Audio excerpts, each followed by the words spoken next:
Becky's New Car, a new play by Stephen Dietz, who is probably one of America's most produced playwrights in the 21st century, is a nice mix of comedy and drama. There are a lot of laughs, but serious dark undertones in it.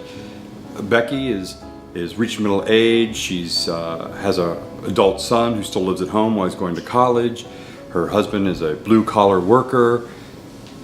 And ennui sets in. She begins to doubt, is she happy? What's going on in her life? The things that she took for granted no longer feel comfortable. So she finds herself in a situation where she has an opportunity to break out of the day-to-day existence, and she takes that opportunity.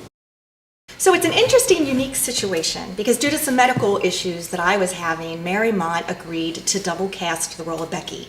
So I am thrilled and honored to be able to share this role with my good friend and co-actress, Linda. It is my honor as well.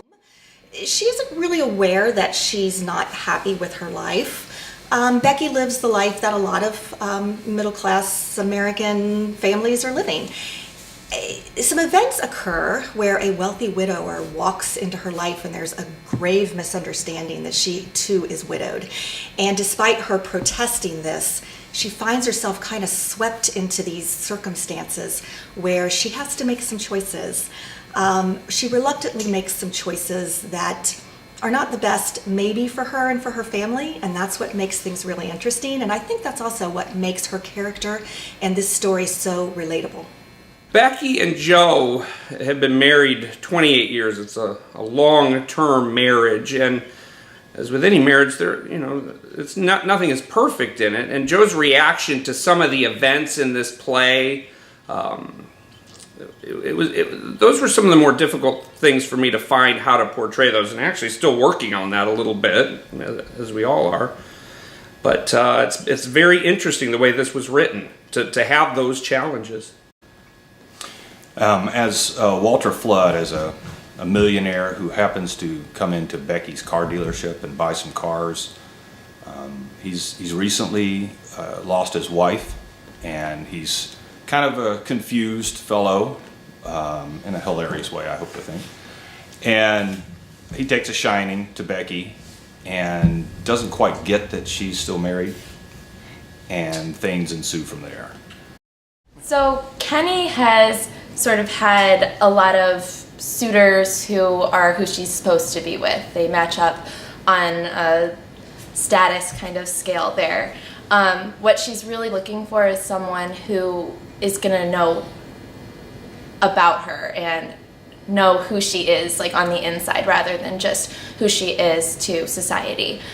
She kind of finds that in Chris. He's something she's never really experienced before, and it's a really exciting journey. And Chris is a young student. He's being educated, studying psychology. And I guess when he meets Kenny, he sort of forgets about all of the glamour and glitz that comes with dating girls and finds someone that he truly connects with. I have found it very easy to sympathize and empathize with her as a character. So hopefully we're getting that across to the audience, that the decisions she makes aren't easy, they're difficult for her, there's consequences for that, for her and others, and there's just a lot of places in the script for some really, really deep, meaningful moments. And what we hope that people will walk away with and reflect on their own lives and see if they would make choices like that and how would they be in that situation. It's a very relatable play. Mm-hmm. This show can be taken on its surface and it's just a fun night out. It's just a comedy. At times almost of it's like a Lucille Ball episode. But there's a lot going on underneath. It gives you something to think about. It examines the human condition. What does it mean to get to a certain part of your life and realize life didn't go the way I thought it was going to go? Am I happy with that? Can I make changes? What do I do next? And as someone who's in my 50s, I find that very, very enticing to watch. It gives me something to think about.